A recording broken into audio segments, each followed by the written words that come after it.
When a monkey's looking forward to helping feed Bill's bunnies, the men with the yellow hat can't drive from the city to the country fast enough.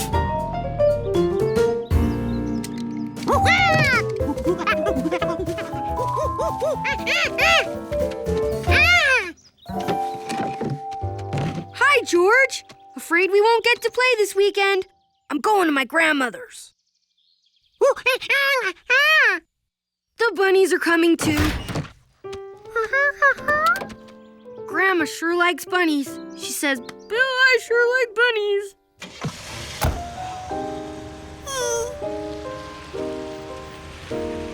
See ya.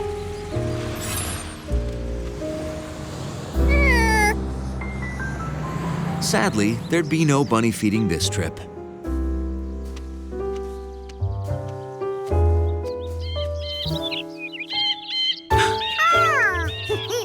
But there were still birds that needed to eat.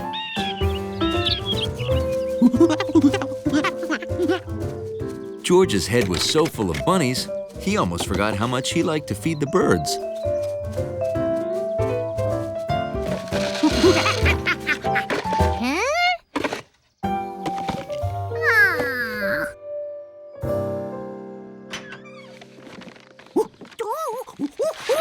You sure you want such a giant bag of bird feed, George? This big bag would feed more birds than a small box could, and George planned to watch lots of birds eat.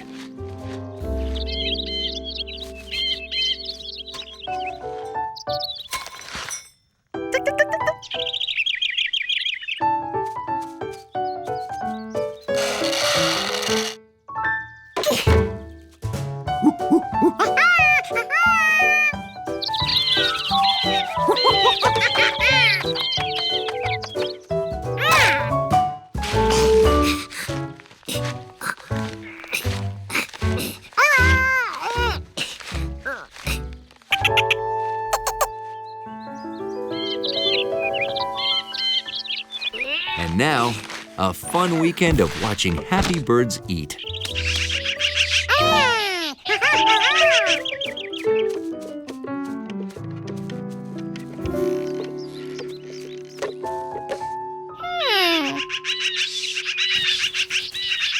George never saw birds eat so fast. They must be starving.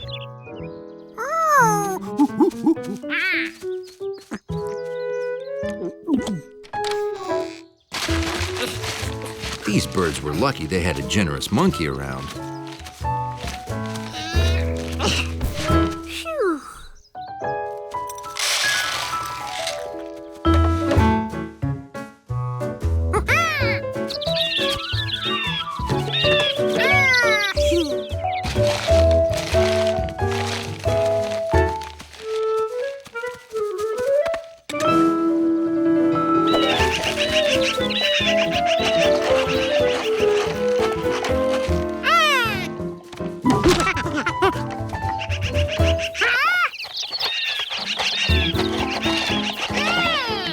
How did Jumpy Squirrel get up into the bird feeder?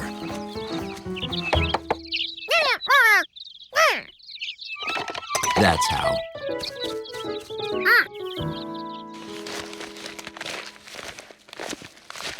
George wished there was some easier way to get the feed to the feeder, like in a dump truck or a crane, or in this nice handy scooper. Some days, having a working brain really pays off.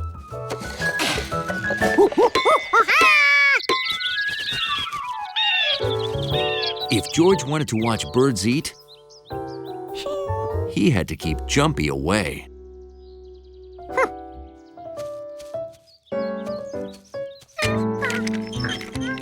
That squirrel wouldn't be able to climb up this thing and get into the feeder from way over here. Being back in the country was exciting. George wondered if anything had changed since he'd been gone. George had never seen so many flowers at Bill's house. That's some garden you've got going. Thanks to the Rankin's compost.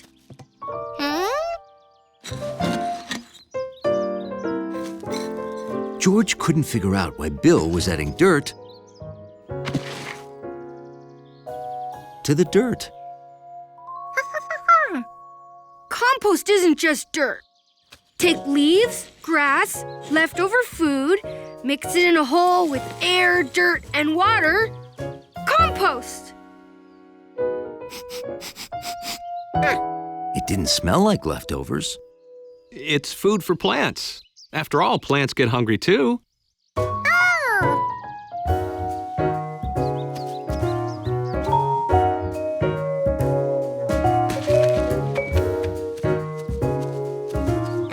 George never fed these plants. They had to be starving.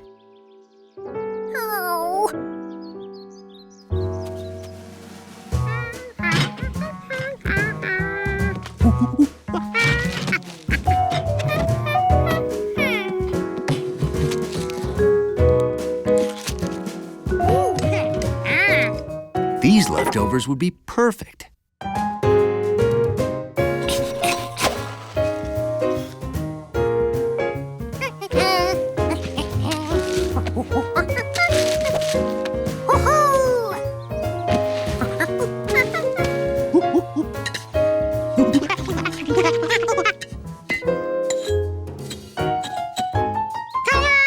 George felt like the world's best monkey compost chef.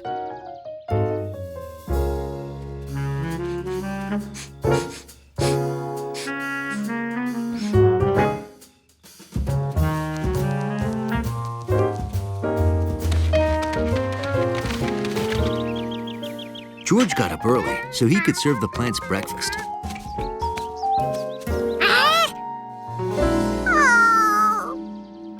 George, do you want blueberries with your... Ew, what is that smell?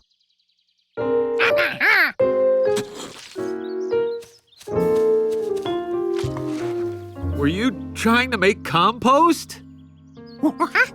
I think you need to hear from the experts. Ooh. This makes good compost, George. Leftover fruit and vegetables, bits of plant, and dirt. You can use any leftovers except meat, fish, and dairy products like milk, butter, cheese, or mayonnaise. That makes it smell bad and attracts animals.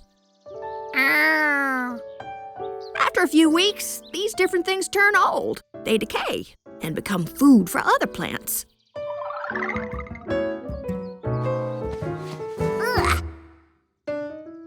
George was glad to hear there was a use for forgotten bananas. Now, this is what your compost should look like. And smell like. It smelled like earth. Stir it up so it gets lots of air.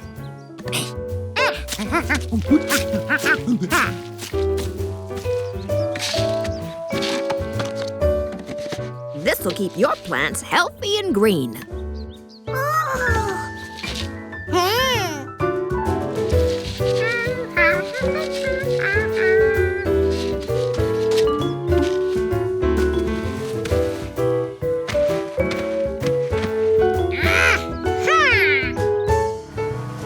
George took his compost container back to the city with him, in case he found other plants in need.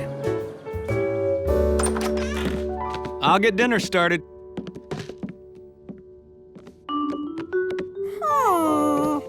This plant looked hungry.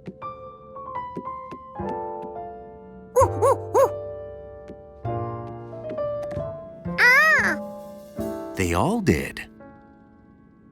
Fortunately, George knew what to do.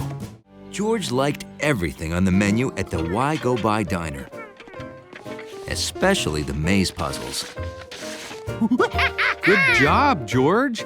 But do you think you're ready to face the maze at Rankin's farm?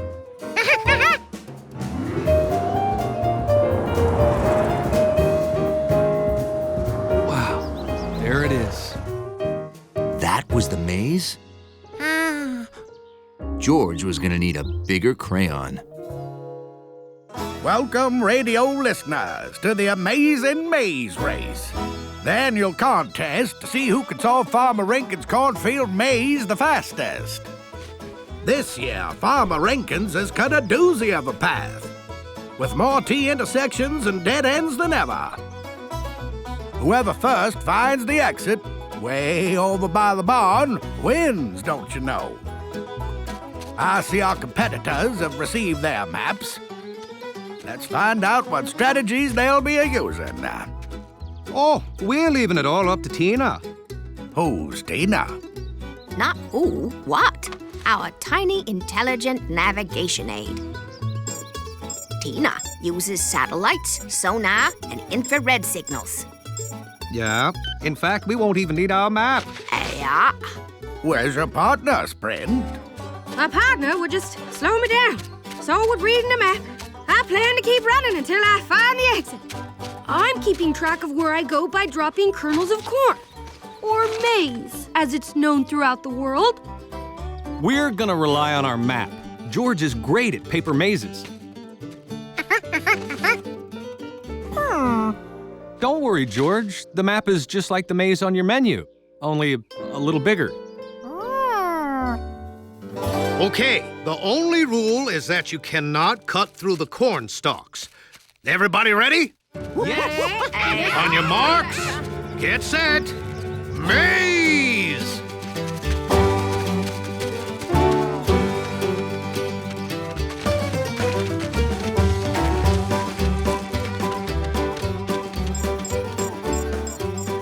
Turn right.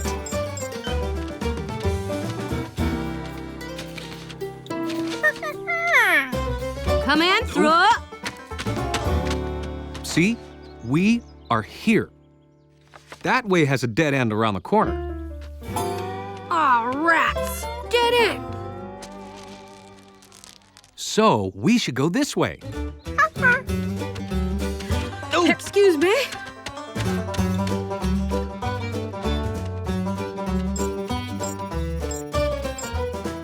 Bear left.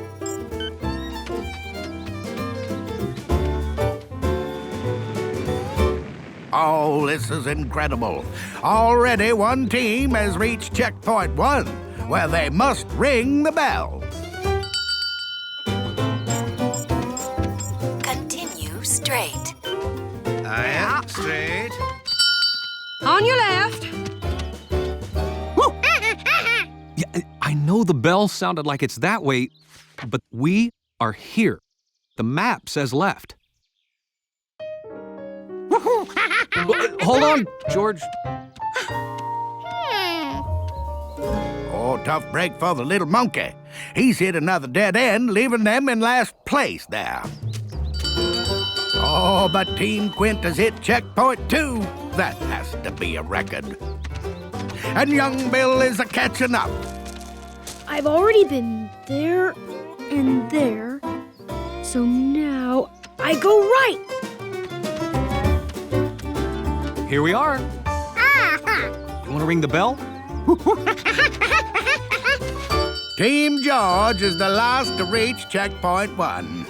I doubt they'll ever catch Team Quint. Now turn. Just turn? Well, whatever you say, Tina.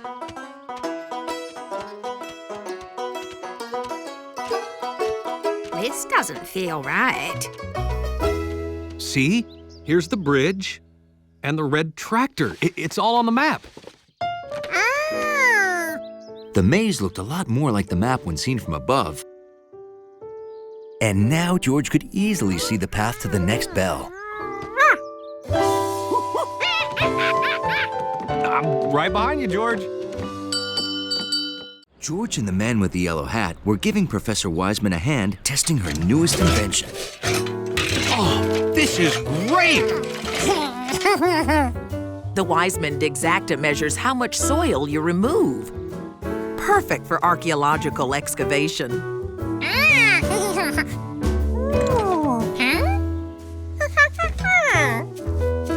That shows you've removed exactly 1 square foot of dirt. I get it. When you talk to the science board, you won't have to use it. Just answer any questions they may have. Oh, sure. I can do that. It's so simple, I won't even get nervous. Thanks a million. I'd do it myself, but I have to fly to Turkey. A new find at Sagalassos. Your Digzacta is in good hands. I don't know how other geniuses do it without a guy and a monkey like you. Bye. George, stop right there. But don't touch that stuff with 3 leaves. It's poison ivy. If it touches your skin, you get a red rash and blisters. Very itchy. Remember the 3 leaves. Leaves of 3, let it be. Uh-huh. When you work in a garden, you must always be very careful to...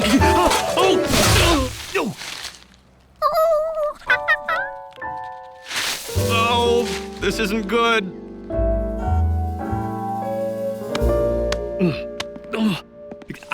I washed my hands right away, but they're still itchy.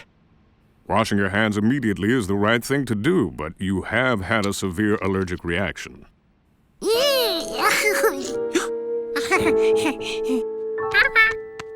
How long will my hands be bandaged? 3 weeks. Always avoid poison ivy. Remember, leaves of 3, let it be. Oh, 3 leaves. 3 weeks. Oh, boy. Well, luckily I won't need my hands to answer the science board's questions about Professor Wiseman's invention. Maybe 3 weeks without using my hands won't be so tough.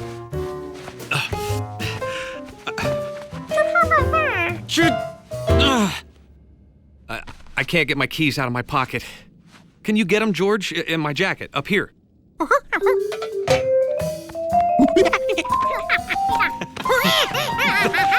that tickles.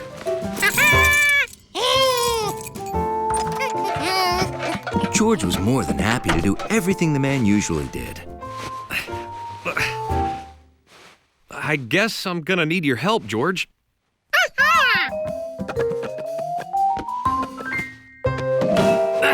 Oh! Whoops.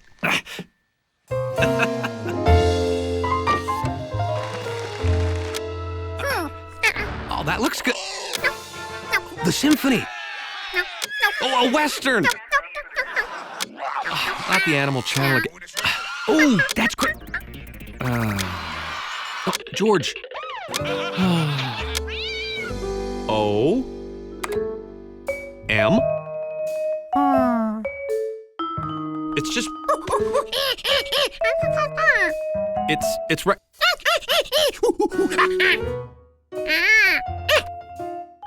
George, we've been doing this for 2 hours. What do we have? Dear Mom. Well, what do you say we do more tomorrow?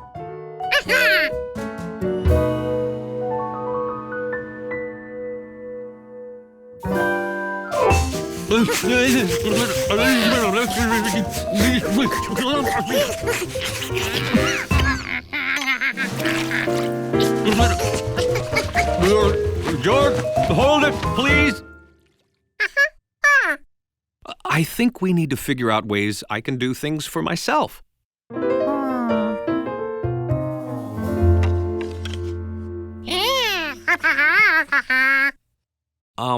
How would I use those?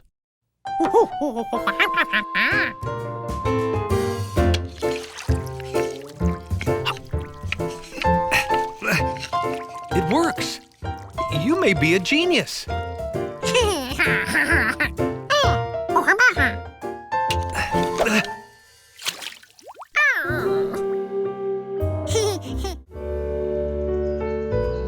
It was a warm summer day in the country.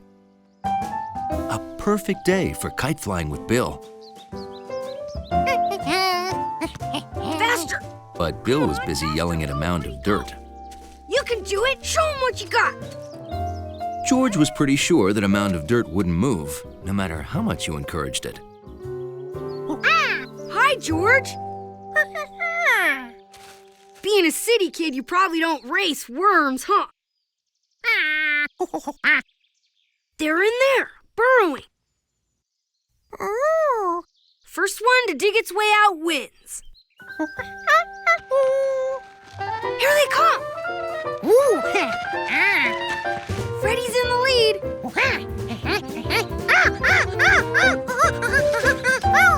All right! Fast Freddy wins again! Isn't he a beaut, George? George? George went to find his own racing worms, and he knew just where to find them. Sometimes they were under the damp leaves in the shade.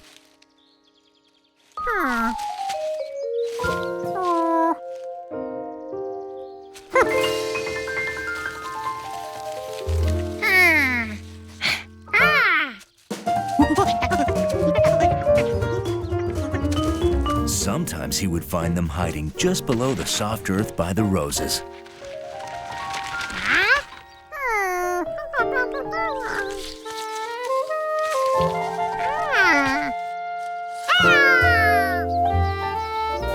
Wow, that sure is a biggie, George. And he sure got a lot of wiggle power. Look at all those segments. Worms' bodies are divided into little sections called segments, which are like muscles that help them to burrow in the soil. So what are you gonna do with your new worm, George? You wanna race Fast Freddy? The proper way to have a challenge race is on neutral territory, not in any racer's home yard. So, Bill and George took their worms to neutral territory, Lake Wanasink Lake. On your mark, get set, go worms! Dig, Freddy, dig! Faster, come on, faster! A worm race?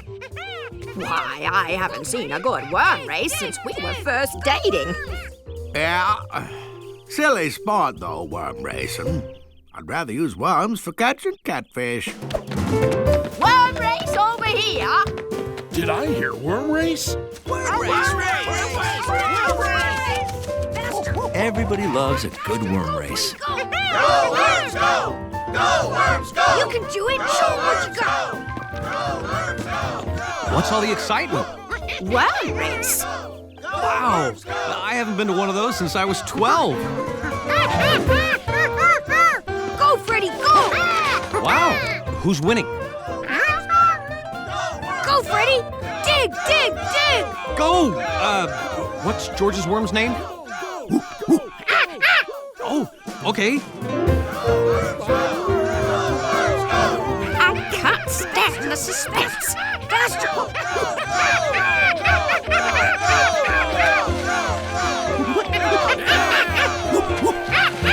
Go!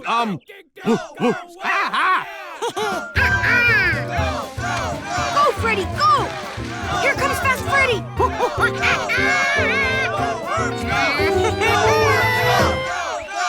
And the winner is...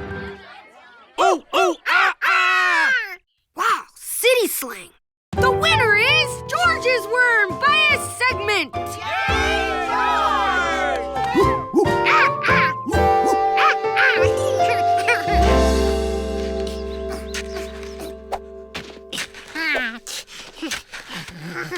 What are you doing, George? Oh, digging for more worms, I see. Oh! Well, it's time to wash up for lunch.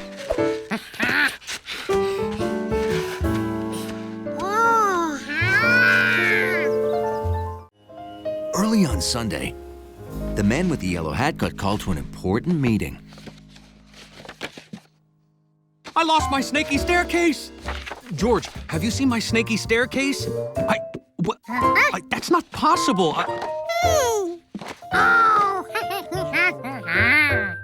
Oh, boy. Oh. Thanks. Professor Wiseman says I should show my drawings to Dr. Forbin, but she didn't say why. She only said it's a great chance and I should hurry over. Come on. Can't be late.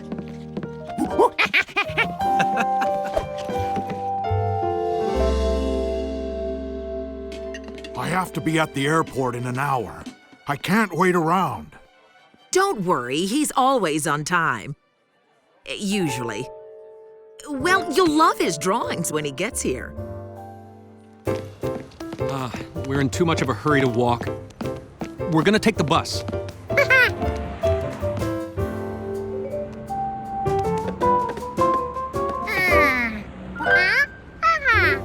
You want to see where we're going on the map?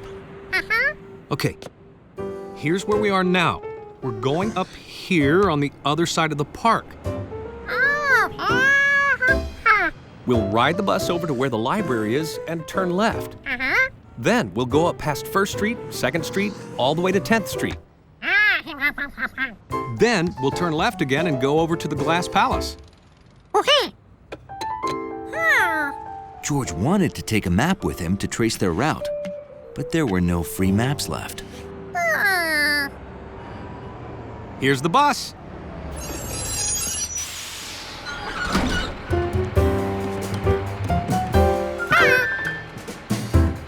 Next stop, library. George enjoyed riding the bus and watching the city go by.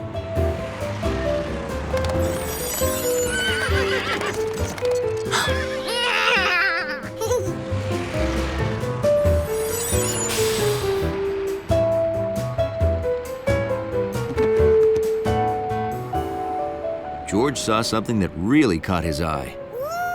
A bus stop with lots of free maps.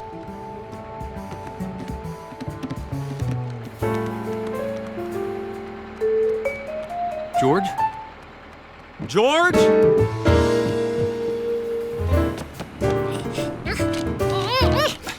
George, this isn't our stop. We have a long way to go. Next stop, 1st Street. Uh-oh. My portfolio! Wait! Stop!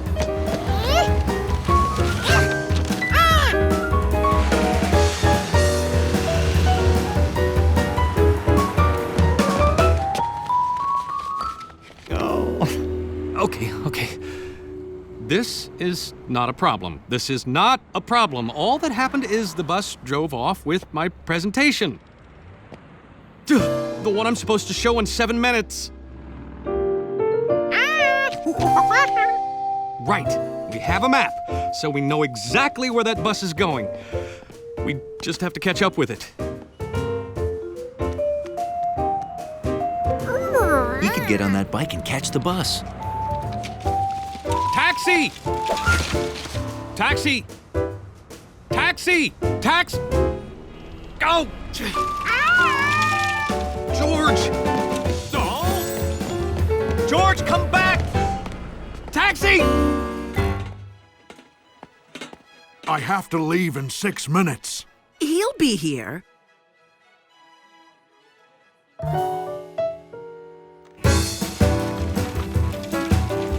George knew from the map they were on the same route as the bus.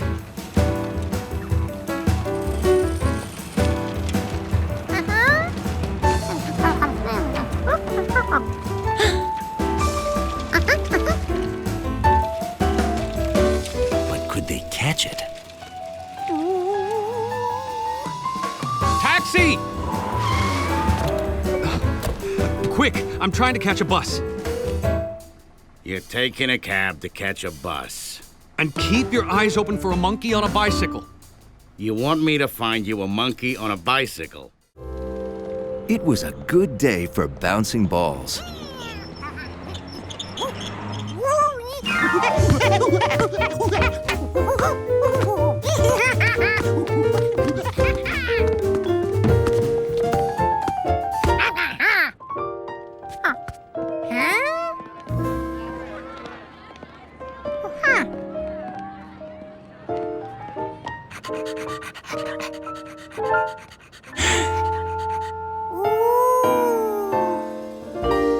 If one bouncing ball was fun, George could hardly imagine how much fun he'd have with that many. Oh, Welcome to the launch of the new Mega Bouncing Fun Ball.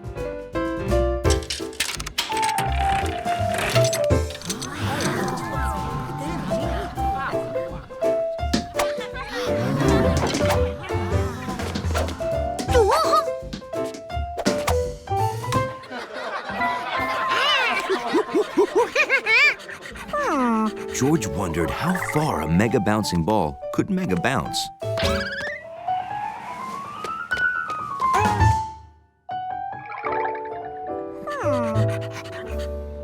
Gotcha. This is the first fun ball contest ever, anywhere. And whoever comes closest to guessing the number of fun balls in this rocket gets to keep them all. And the rocket, too. Now, your entries have to be in the guest box by 5 o'clock today. Don't bother entering, because I'm going to win. Oh, really? I've got a surefire secret number figuring formula. You'll see. Good Sharky!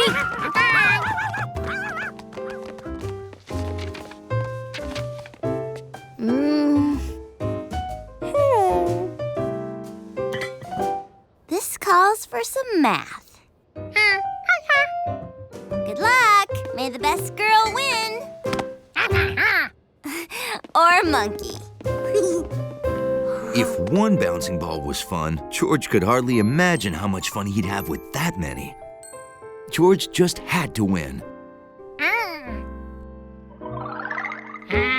If he had his own fun ball machine, he could count how many balls fit inside it and win for sure. Maybe he didn't need a whole machine.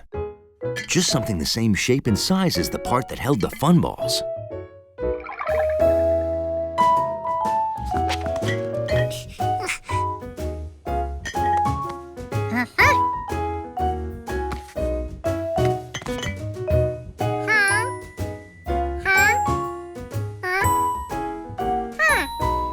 Now he had to find a container this size and shape.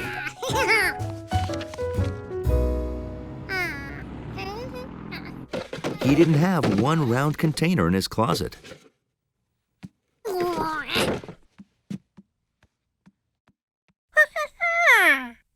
Huh. I want to practice my swing. Have you seen my golf balls, George?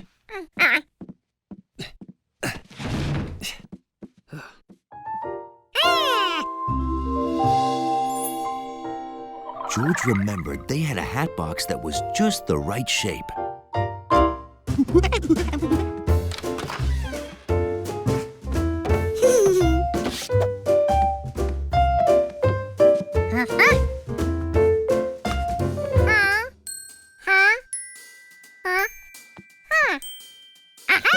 A box this shape and size should hold about the same number of balls as the fun ball machine.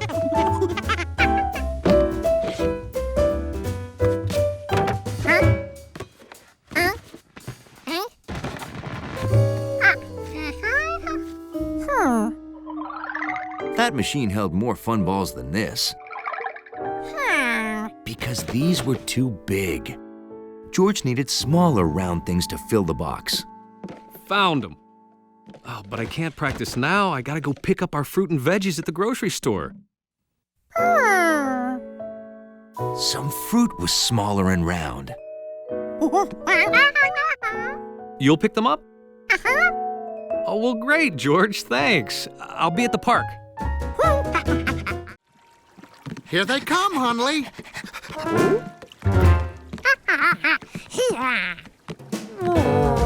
Hundley forgot today was the day they promised to take George out on their neat, orderly boat. Your buddy George is coming aboard, Hunley.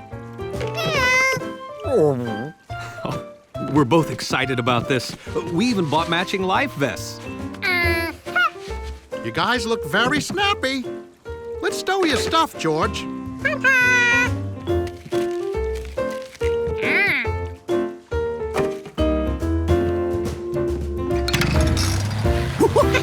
Well, here we go.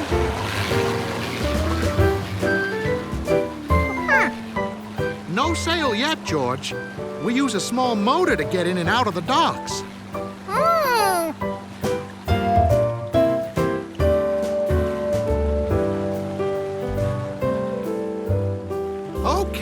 We're ready to set sail.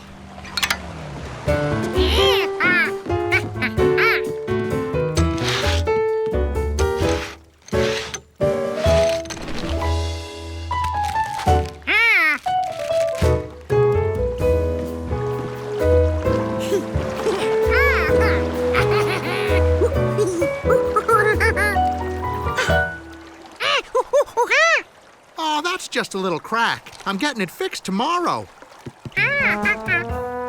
It didn't seem possible for one monkey to mess up a whole boat. So Hundley decided to enjoy the trip.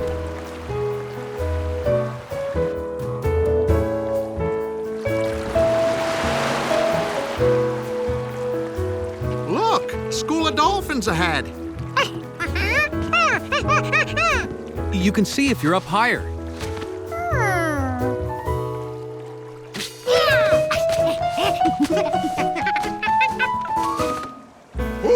George, be careful!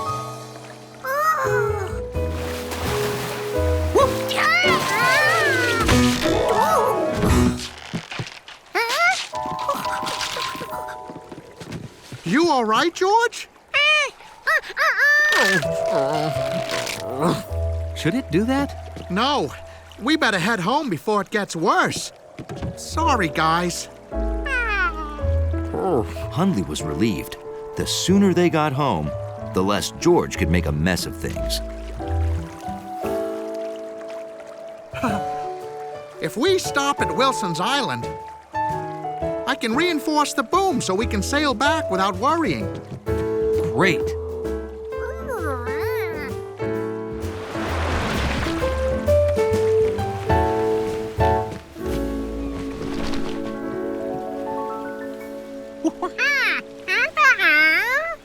Yeah, that is weird. Palm trees don't grow in this part of the world, do they? No. Mr. Wilson brought in rocks, shells, and trees from the tropics to create an exotic island home.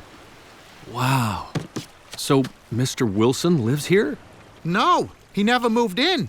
So now it's a deserted tropical island, like you read about.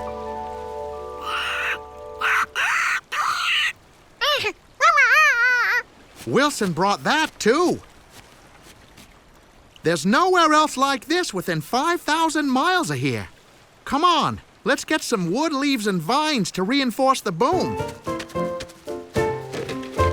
We'll be right back.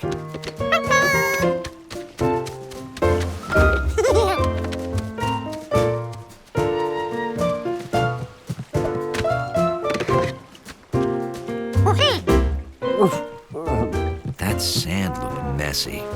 Hundley decided to wait in the clean boat.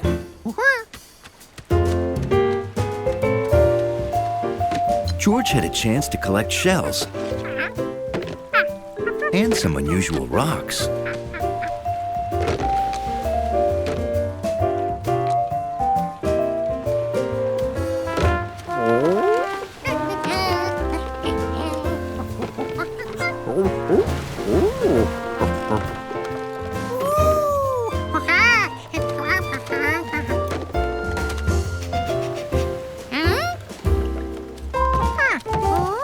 George remembered seeing that thing on the boat.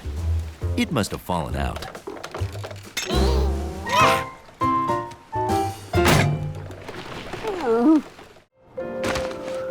Attention! Will the Antarctic research team please report to the conference room immediately?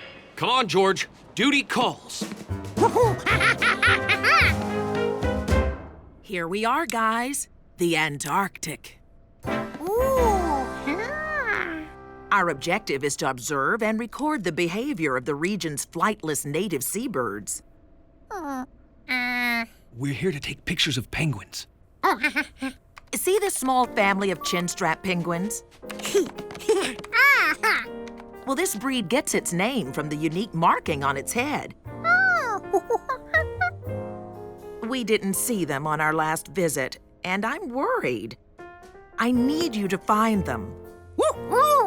In your gear bags, you'll find a waterproof video camera, radio mics for talking to each other over short distances. Check. And a photo of a chinstrap penguin to help you identify them.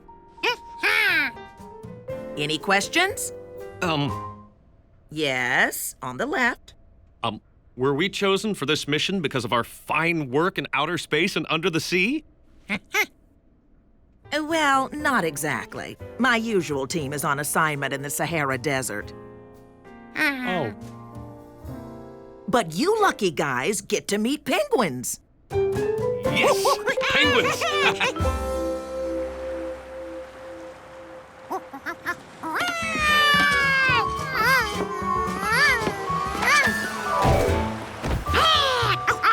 George couldn't wait to meet a real penguin. Oh, this is great! Okay.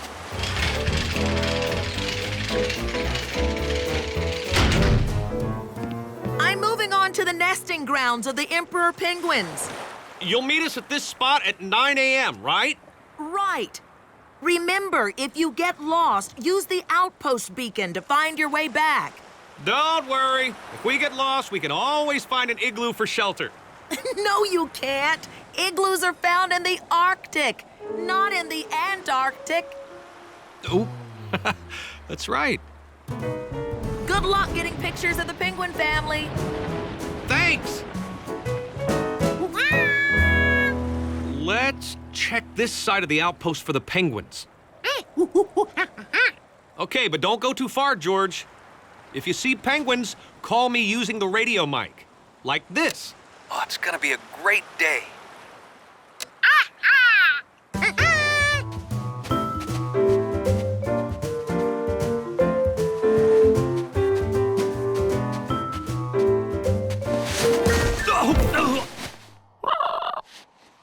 Hi. I found a penguin. Well, it found me, but it's not a chin strap. I think it's an Adelie penguin.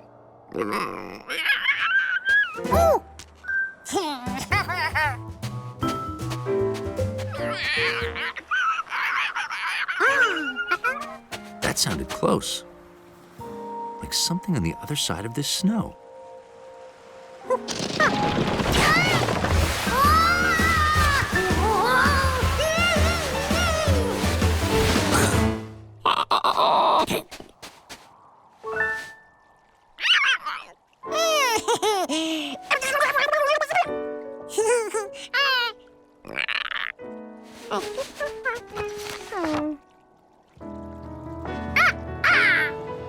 George had found one of the chin-strap penguin family.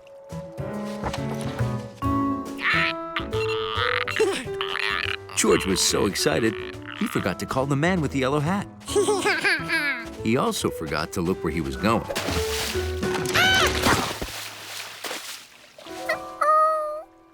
The camera was waterproof.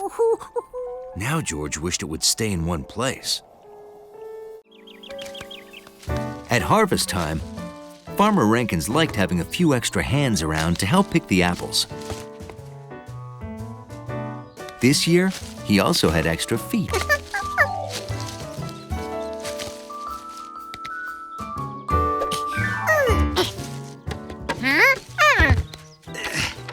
It's real nice of you two to help out. Our orchard is small, so getting every apple is important. Well, that's what neighbors are for.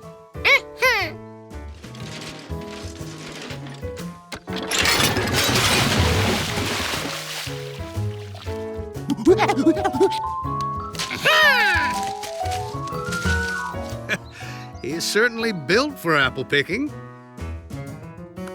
Oh. Can't say the same for your hat. I'm gonna join the missus round back. Once you filled that cart, you can unload it in the washing trough. Will do.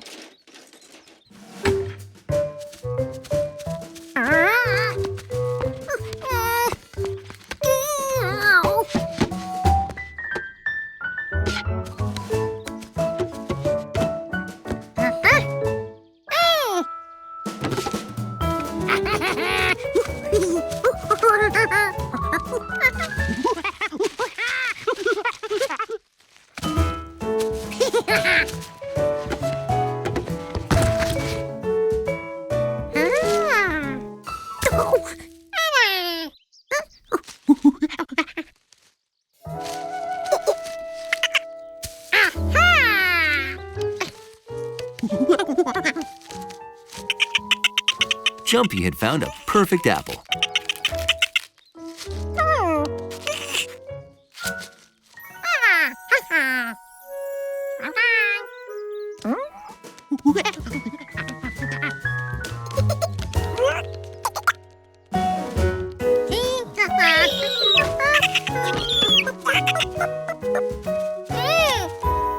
Oh, one more? Okay, put it in.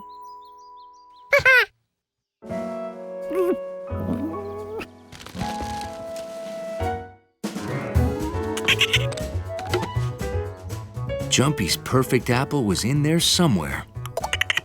But where? Jumpy apparently didn't know that the Rankins needed every apple. Easy now, George. That lever releases all of the apples. George thought that was an excellent way to get Jumpy out of the cart. No! And it worked.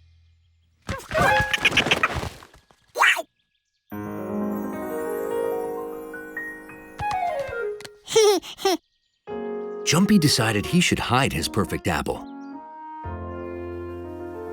Maybe in there. Well, that's okay. We can gather them up again.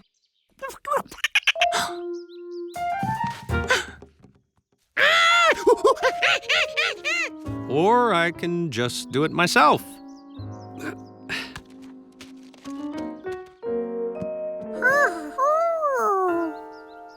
What was this?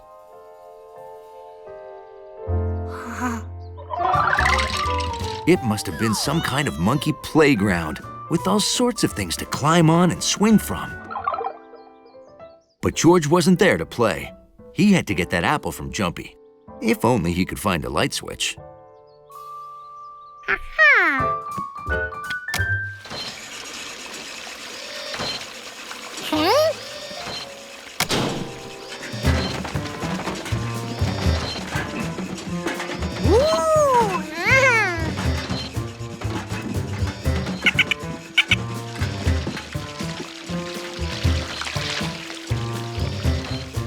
Farmer Rankin said he loved his apples, but George was surprised that he made a ride for them.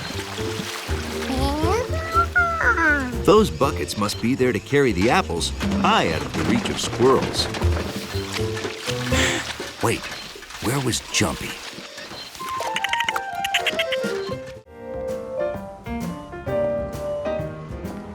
When Professor Wiseman called asking for his help, the man with the yellow hat wasted no time.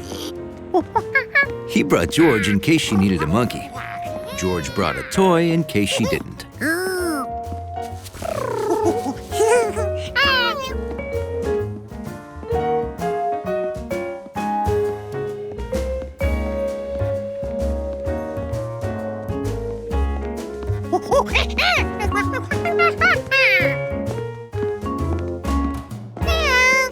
Hey guys, thanks for coming. The Stuyvesant Museum loaned us this dinosaur. I need help to assemble it because an important person is coming to see it at lunchtime.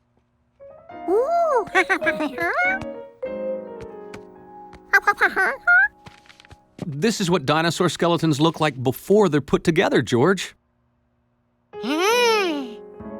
Cool, huh?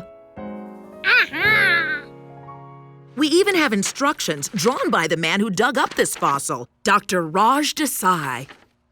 Oh, great. Just show me what to do. See, we're using these temporary clips. Now, it won't be sturdy, but we'll replace them once Dr. Desai looks it over. He's coming here to check our work? He's never let it be loaned out before, so we have to prove to him we'll take great care of it. Whoa! George?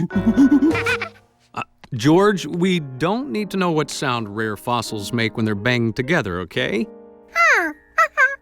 Hey, why don't you fly your plane while we work? Whoa! I meant outside.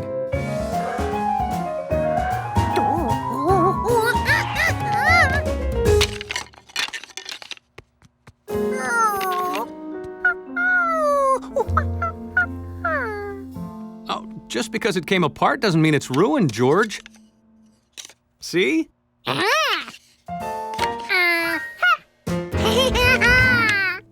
Outside, okay?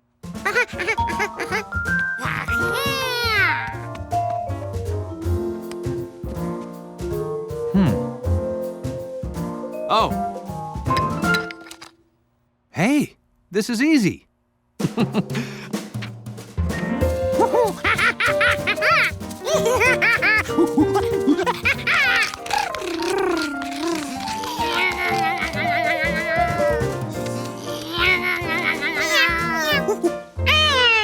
It was easy for George to find someone to play with.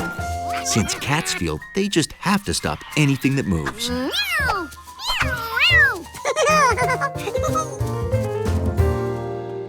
Here you go.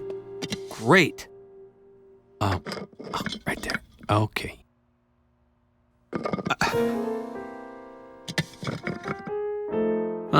This skull doesn't seem right. Well, it's correct according to the instructions. Okay, if that's what it says. We're done. Just in time for lunch with Dr. Desai. Hey, want to join me? And meet him? Oh, I'd be honored.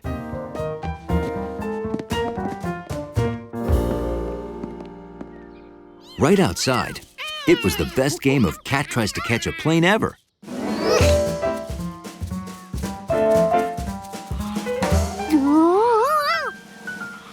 Until...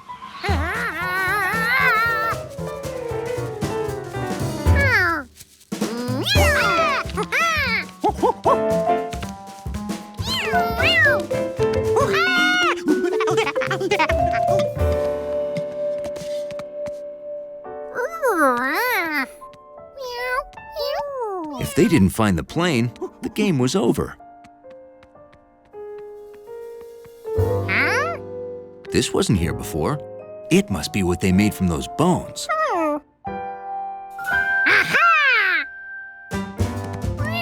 Gnocchi wanted that plane.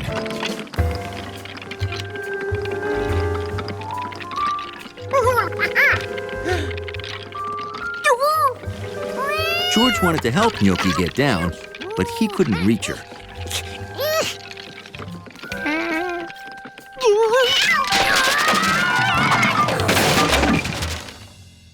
That was a bad idea.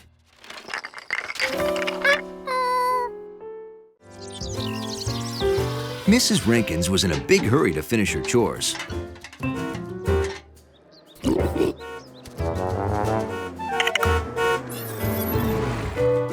But she was never too busy for her favorite neighbors. Good morning. Yes, good and busy. It's Reuse Your Junk Day, remember? Ooh, yeah. We're heading to the collection center. Got anything ready to go? Oh, it's all ready, but we haven't had time to haul it out of the house. Mr. Rankin's been too busy trying to move Big Bertha. Big Bertha?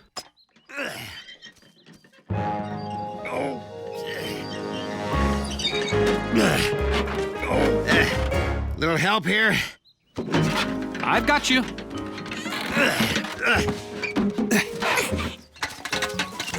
Oh, that's Big Bertha. I grew her. Isn't she a beaut?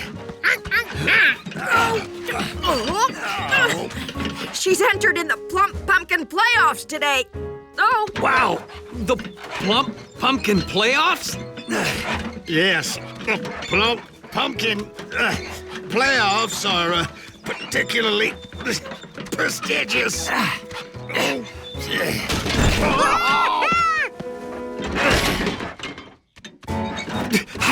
I got it! I got it! I don't got it! Don't! Now I got it! Oh, I got it! I got it. Lean left! No, your left. Oh, careful! Don't bruise Bertha!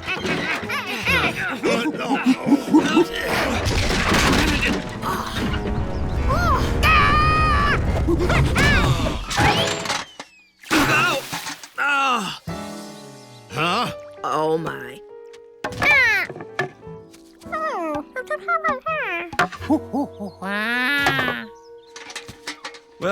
George, it looks like you've discovered how a lever works. Well, you landed on the end of the plank, which launched the bucket in the air onto my hat. Thanks for your help. We better get Bertha to the fairgrounds. Want us to move your junk out of the house? It's no problem. You're our last stop. Okay, there's just one stack in the living room. Good luck, Bertha! Well, George, it looks like we'll be done early enough to spend the afternoon fishing. Yep, we're all finished once we move this stack. Wow. That's a stack? It looks more like a mountain. This stuff won't fit in the trailer unless we go drop off what we already collected first.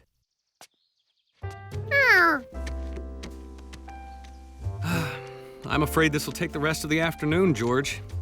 Guess there'll be no fishing for us.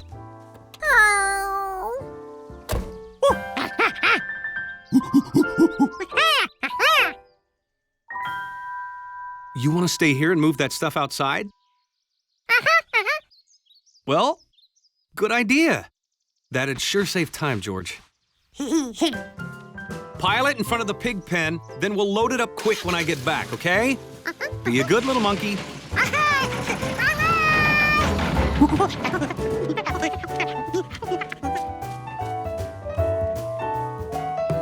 If George moved everything outside before the man returned, there'd be time to go to Lake Wanasink Lake. That old ironing board slowed him down. But maybe it was just the thing to help him move all this stuff much faster. He needed something to balance it on.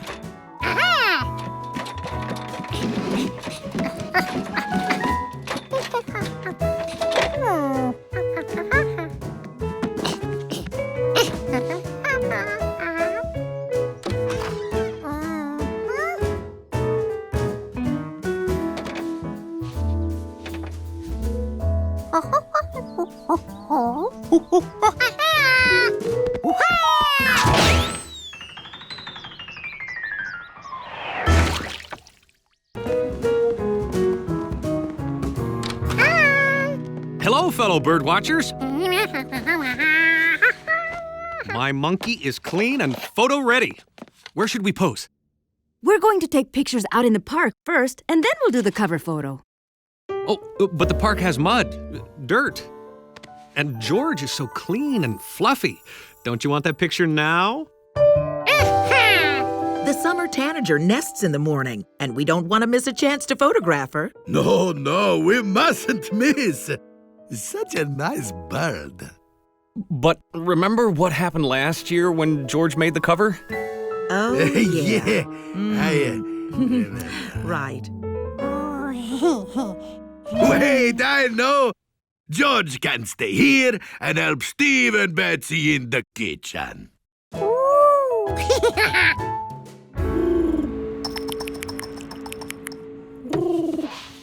Anyone need the help of 4 extra hens? Whoa, George! Hi, George.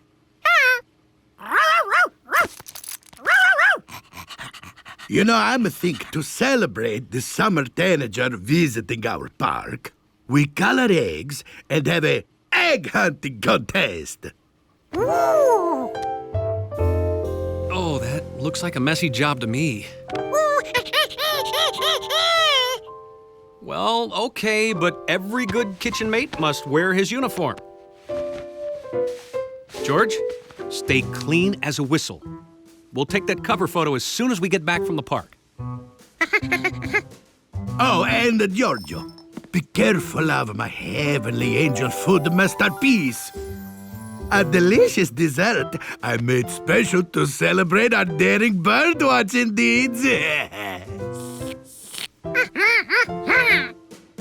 Oh, your cake and monkey will be safe, I guarantee.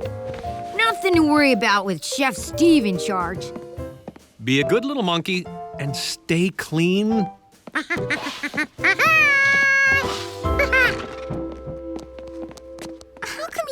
Ivy, Chef? 'Cause I'm older and more experienced. And I've got the hat. George. Let an egg coloring expert show you how it's done. Sorry, Sharky, no egg dipping for you. Now, George, you see these 3 pots? One is red dye, one blue, and the other yellow. They're called, Primary colors. By combining them in different ways, you can make every other color of the rainbow. Very good, Assistant Betsy. Now watch closely, George, and witness a little magic. First, I dip the egg in the yellow dye. Then, I dip the yellow egg into the blue dye and presto, it comes out, green. Exactly. But if yellow and blue made green, George wondered, what would blue and red make?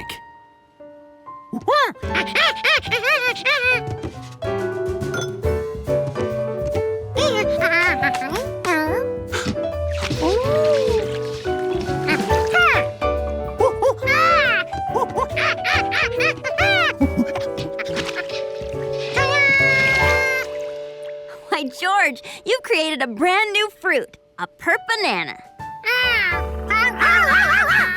But George wasn't the only one who took an interest in his new treat.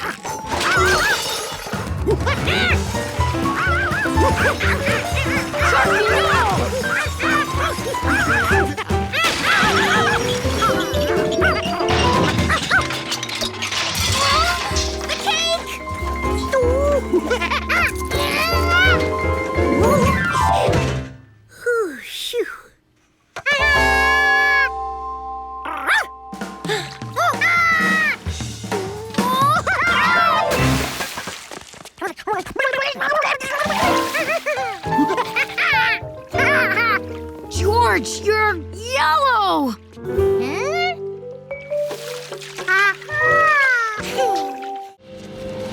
Summer was almost over. George and the man with the yellow hat came home from the park happy, but tired. You guys have fun in the sun? We played an extra long game of sorry I didn't mean to kick that over your head. George won. That was probably our last game of the summer.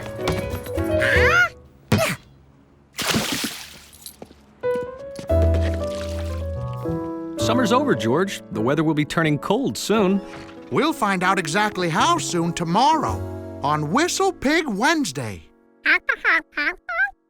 You've never heard of Whistlepig Wednesday, George? Here, Mr. Glass wrote this book about it.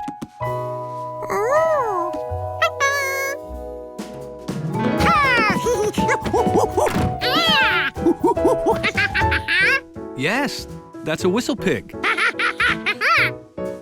Are you hinting you want to read that now?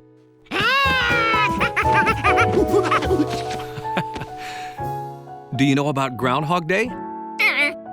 Well, groundhogs hibernate. That means they sleep from fall to spring, all through winter. They don't live in houses like us. They live in burrows, which are holes they dig underground. On February 2nd, the groundhog wakes up and looks outside. If it sees its shadow, it goes back to sleep, because winter will last 6 more weeks. Around here, we call groundhogs whistle pigs. Since we didn't call them groundhogs, we couldn't have Groundhog Day. Back when Mr. Glass was 7 years old, he met Sherry Whistlepig in Endless Park. They had a fun day. The next day was the last Wednesday in August, and he went to her home, which was a burrow in the park.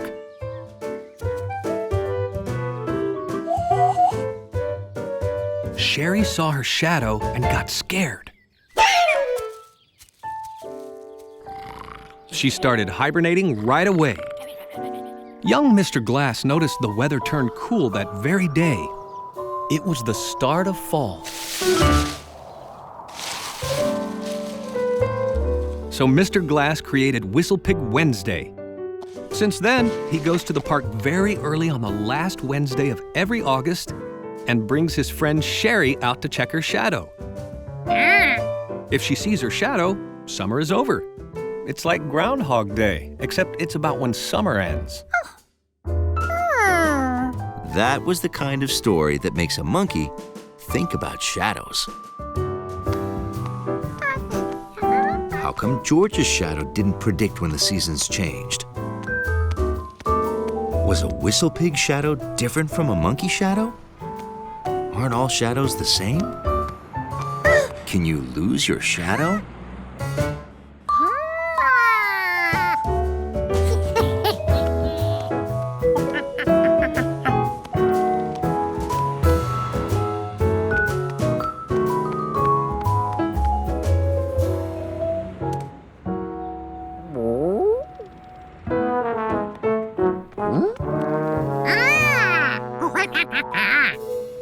Now he had two shadows to compare. They both looked the same, except one was shaped like a monkey and the other a dachshund.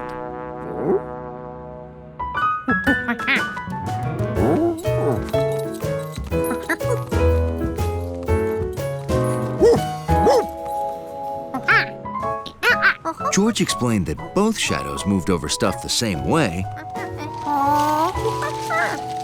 and neither one predicted the weather. But Hundley had a dog shadow.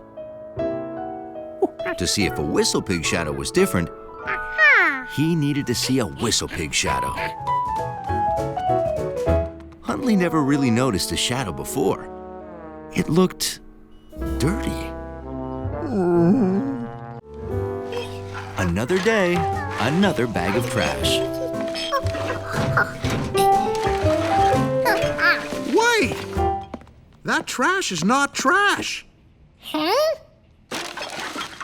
We need to separate our recyclables from genuine trash.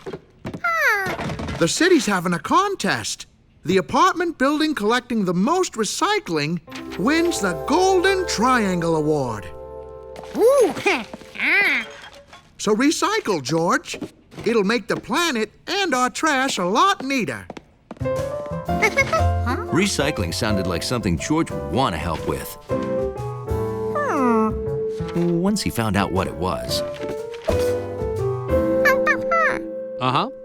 Recycling can make those bottles and jars in the trash into new bottles and jars. Without it, they just pile up in garbage dumps and take up space all over the planet.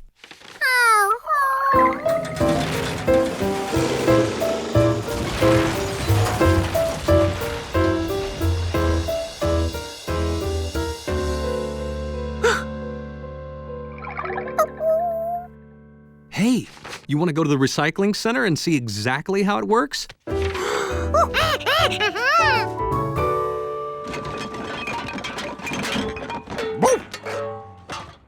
We're making an impressive start.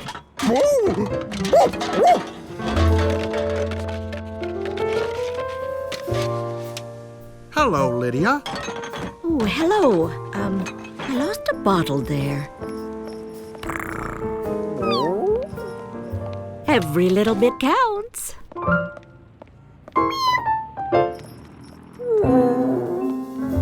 She must really want to win this contest, Hundley. She wouldn't even let one bottle get away.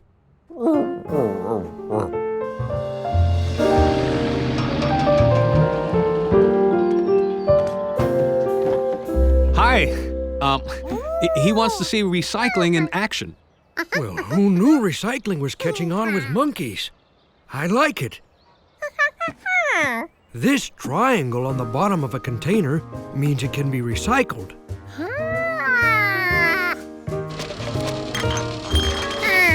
First, containers need to be separated, then cleaned. glass is broken into bits, then melted down to make new containers. Plastic works the same way.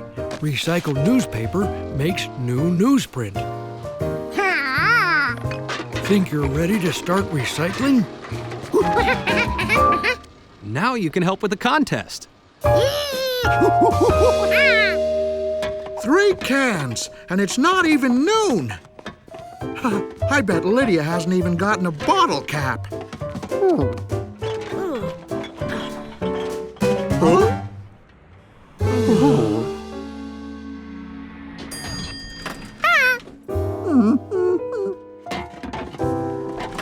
3 cans, all right.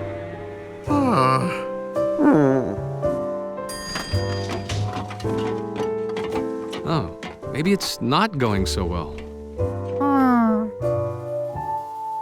If their doorman needed recycling, George was ready to get to work.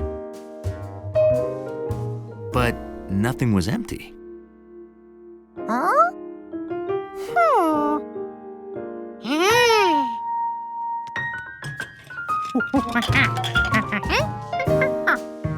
Filling up the almost empties meant more stuff for recycling.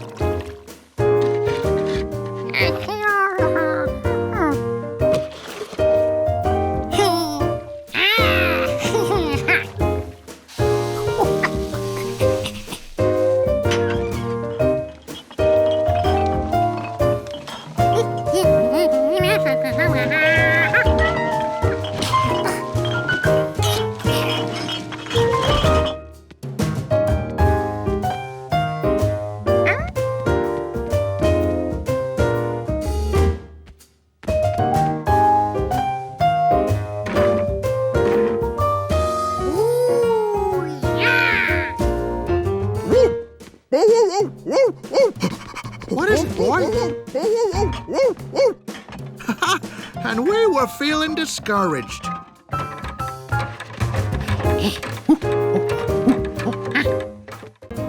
George liked eating at Chef Pischetti's place. A monkey could always count on getting a good meal there. So, you like my tiny tasty torta, eh? That's because I use only homegrown ingredients. And that's my problem. Oh? Well, you remember my little rooftop garden where I grow all of my fresh veggies, huh? Well, it's not big enough to keep all my customers fed. But I had an idea to expand. Look. Wow. I've never seen anything like that. Is it even possible? No. The laws of gravity, they can be so unfair.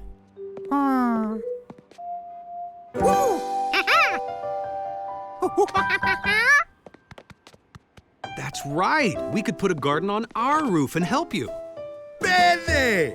You do this for me, and I'll make special eggplant parmesan alla Giorgio. And friend.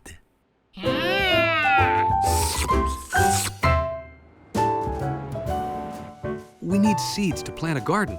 You see? The seeds are in these packets. Corn, peppers, tomatoes,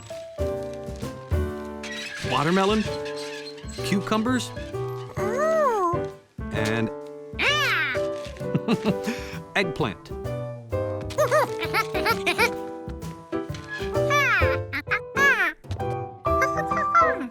You don't plant eggs to get eggplant, George.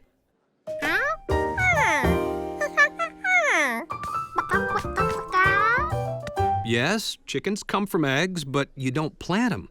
See, eggs come from chickens, then chickens come from eggs.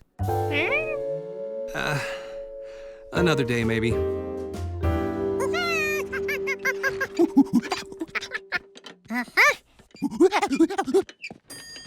Thanks for letting us use the roof. Every roof should have a garden. George and dirt? When would that man with the yellow hat ever learn?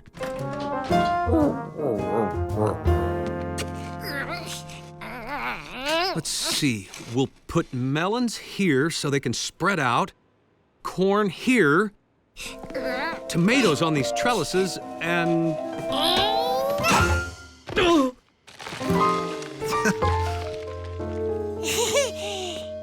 Say, George, why don't you get the seeds out?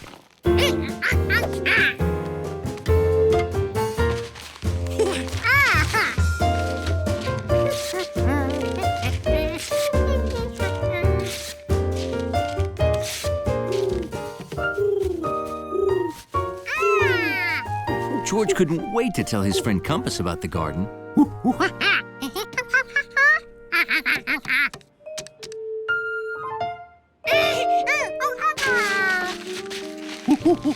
Compass wished George would let him eat those tasty seeds.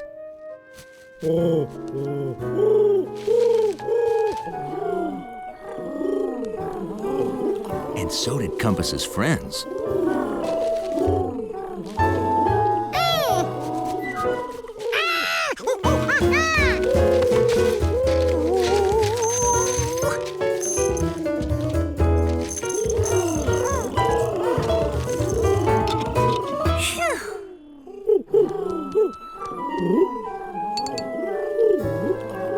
The seeds were safe now.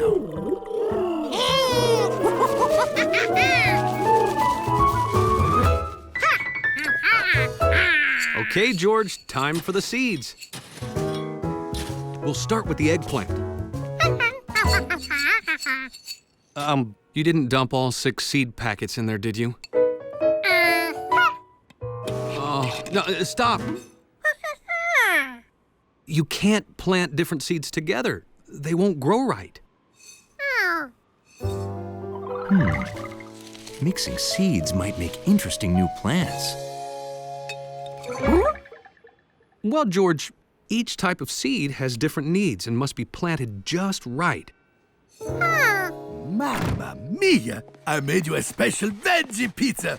Extra guava, the way you like it. George loved playing outdoors. But lately, the weather wasn't cooperating. When he wanted to play ball, it was too windy. When he wanted to fly a kite,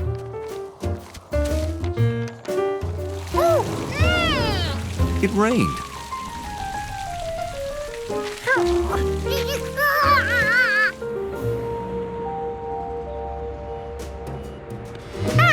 Hiya, George.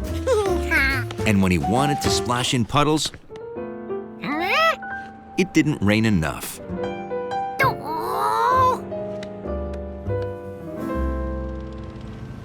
There we go.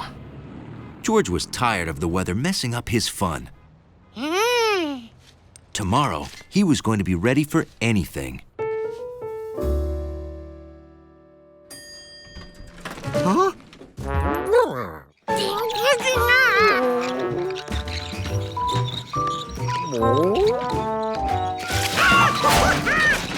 George, are you all right? Gee, it looks like you're ready for any weather from snow to sunshine. Everything but fog. Huh?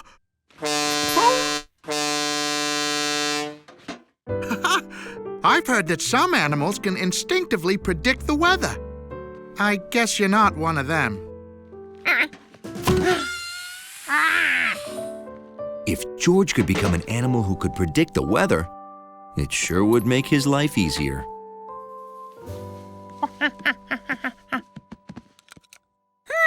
Do you like it? I call it Red Sky at Night, Sailor's Delight. Oh, there's no sailor, it's just a saying. Sailors learned from watching the sky that if there's a bright red sunset, the next day is usually nice. If sailors could predict the weather from watching the sky, maybe a little monkey could too. So George decided to draw pictures of all the weather he saw, starting with the red sunset and then the warm sunny day.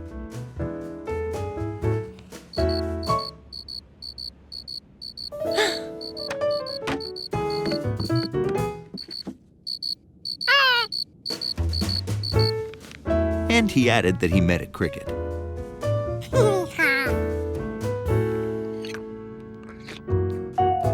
The next morning, George drew the dark clouds that filled the sky.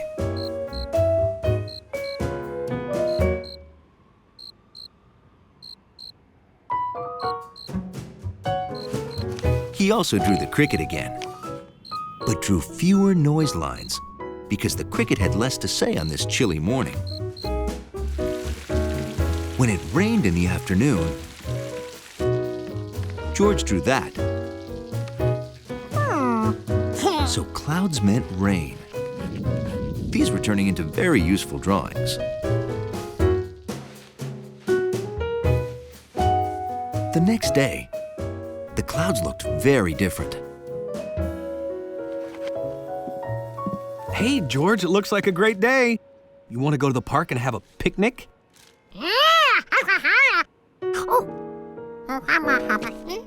George loved picnics. But he didn't want to get caught in the rain again. And clouds meant rain. But I thought that... Oh, okay, we can eat here. All done, George? Boy, what a great day, huh?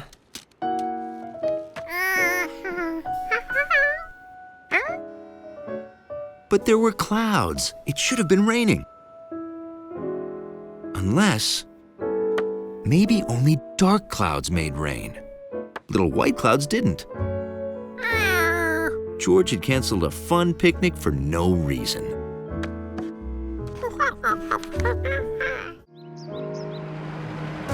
Steve and Betsy had never seen the country, so the man with the yellow hat invited them for the weekend. Amazing! This really is the country. Big skies, green pastures. Oh, wild animals! Sheep and cows aren't wild, Steve. They're domesticated, like Sharky. Sharky's pretty wild. I think I'd rather chase a cow around the city.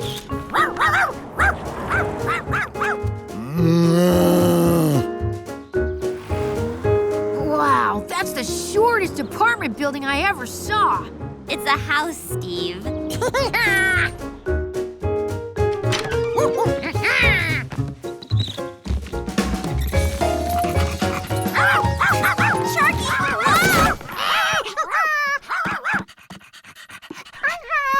You could have left the books at home. There's so much to see, you won't have time for reading. Whoa, Sharky!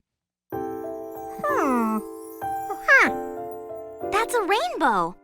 And see the gold at the end? And the leprechaun? Oh! Rainbows are always the same colors. Red, orange, yellow, green, blue, indigo, and violet. I can make a rainbow. Wanna see?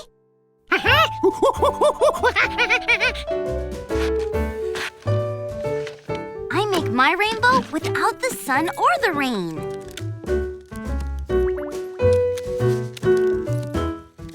The flashlight is like a sunbeam. The water in the fishbowl is like a giant raindrop. Ooh! The light shines through the water, and behold, a rainbow!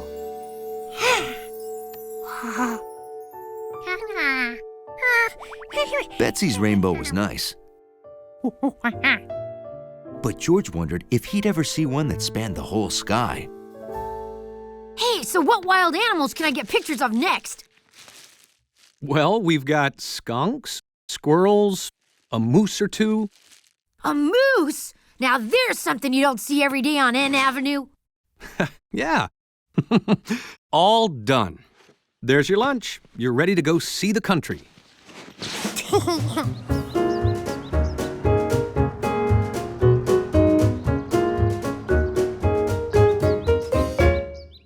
I'm going to town to buy food for dinner.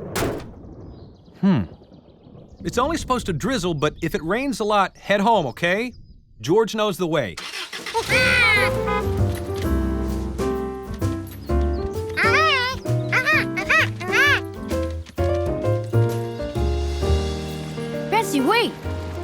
not leaving without a moose picture.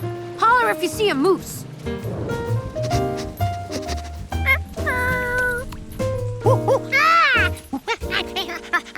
Rain, do we have to go back already? Mooseless? No, it's gonna stop. Look, the sun's already through the clouds.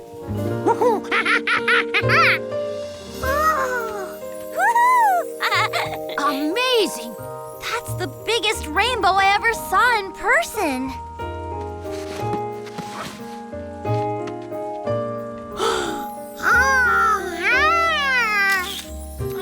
I can't get a picture with all those trees in my way.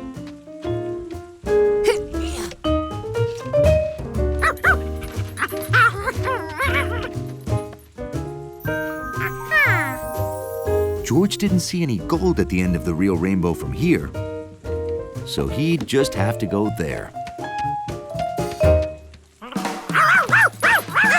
Sharky, no! George, where are you going? Steve, come on. George and Sharky ran off. Hey, what? Where?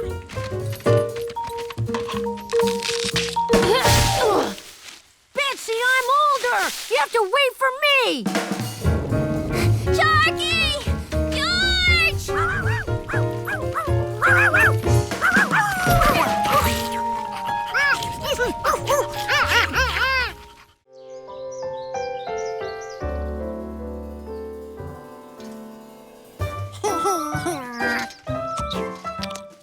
Nothing makes a weekend in the country better than a chance to help feed Bill's bunnies.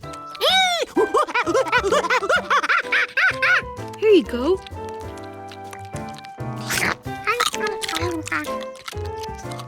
George, you have a carrot for Herbert and Enninger? None left? We better get more.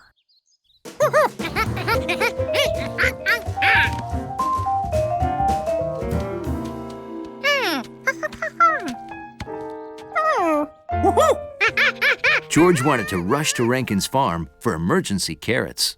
We don't need to go anywhere.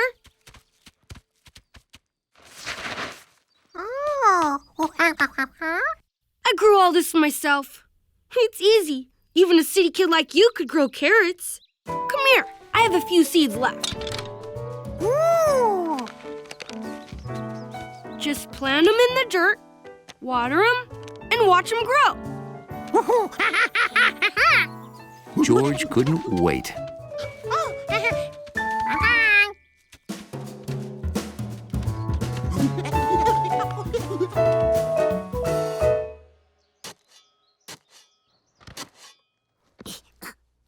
George, is that you making that sound? It kind of sounds like... Oh boy.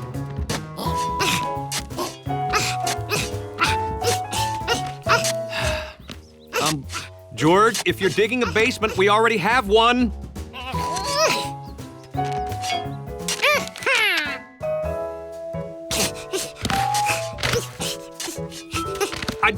What are you... You wouldn't be planting those seeds, would you? Yeah, okay, time out. George, that's not how you plant seeds. Well, you have to take them out of the package. The instructions are written here, see? On the back. Well, let's see. First off, that hole's a little too deep. There we go.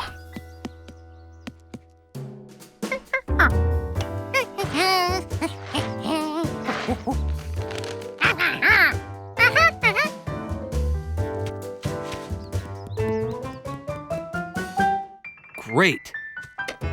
Planting carrots was easier than George expected.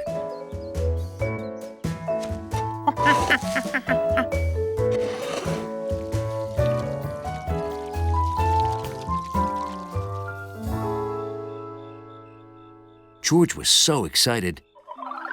He dreamed of carrots all night.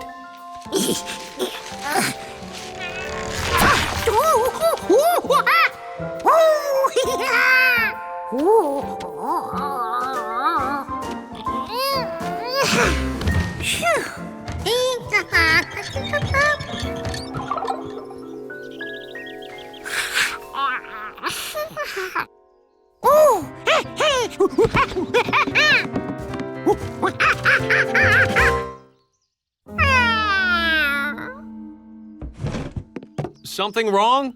Oh,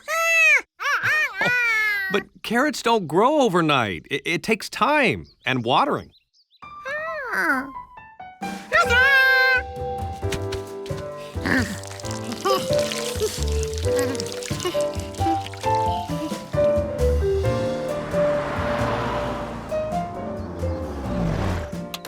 Bill watered the seeds while George was in the city. But George took good care of them every weekend.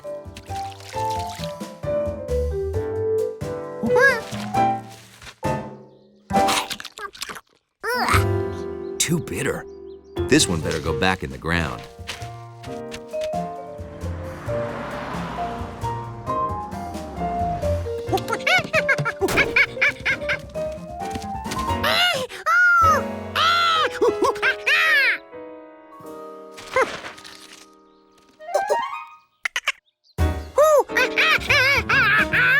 George explained that this was his garden, not a squirrel nut spot.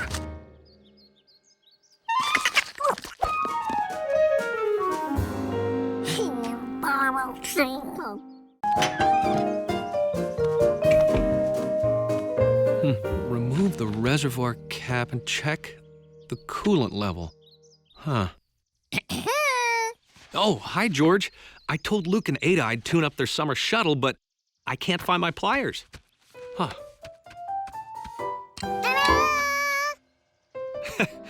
Oh, right.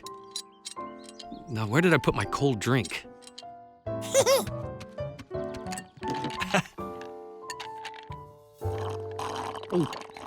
Oh, thanks, George.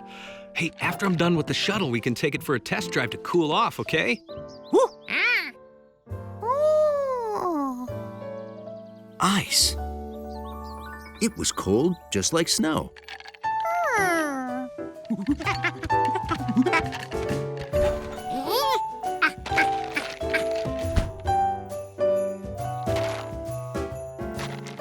Ice cubes were much bigger than snowflakes, though.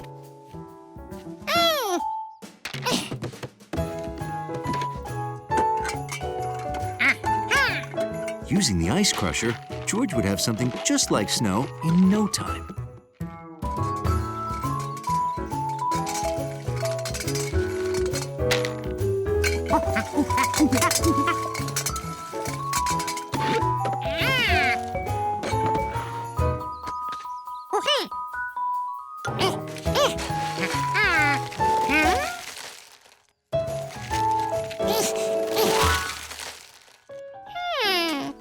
Hey, George!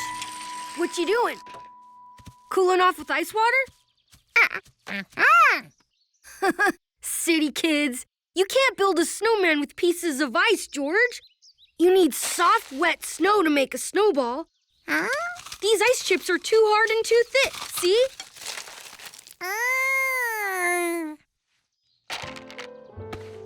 Whew. Feels good. Well, back to my paper route. Thanks for the ice, George!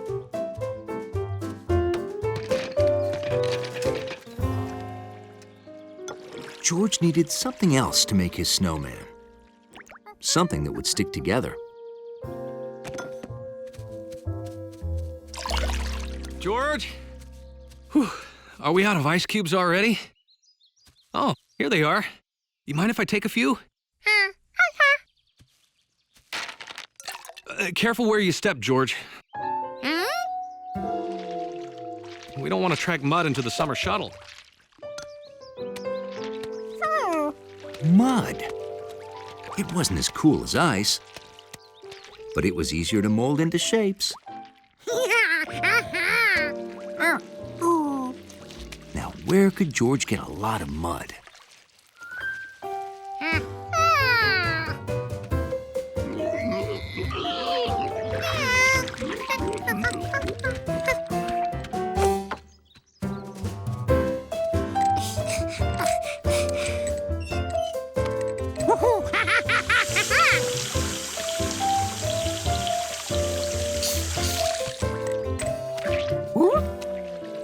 This mud was just as useless as those ice chips for making snowballs.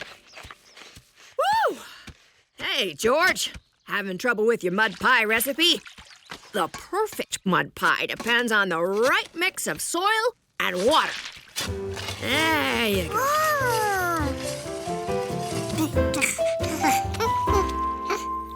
That's it, George. George was on the verge of making the world's first muddy snowman, and nothing could stop him.